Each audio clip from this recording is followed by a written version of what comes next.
More technical. So why do we study the Bible? Well, the answer might be in the Bible itself, right?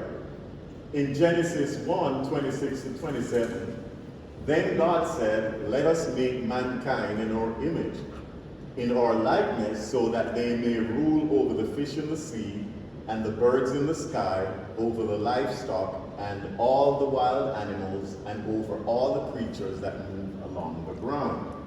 So God created mankind in his own image. In the image of God, he created them. Male and female, he created them. You'll notice that these lines are written differently from these lines up here. And you'll notice there's a cadence, or there's a pattern to them, which would reflect poetry. All right, so this part would be a narrative, this part is poetry. And when we come to study in poetry, one thing about poetry, especially in Jewish poetry, they tend to use parallelism.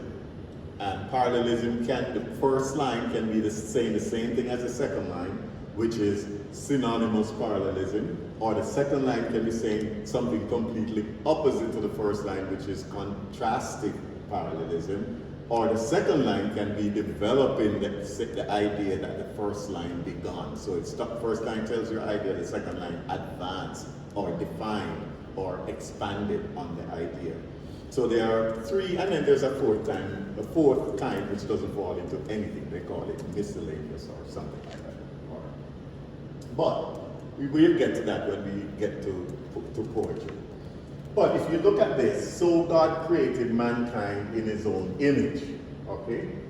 Then the next line says, in the image of God, he created them. So the second line is saying the same thing as the first line, right? The third line says, male and female, he created them. So he created them, that's the same. The image of God, male and female. So what does that tell you? Emphasizing something. Emphasizing something that, even though we like to think of that we bear the image of God individually, what the Bible is actually saying is that the image of God is expressed in male and female together.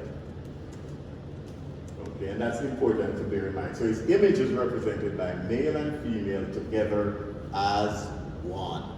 Sounds familiar? Yes. The Trinitarian witness. When we go to chapter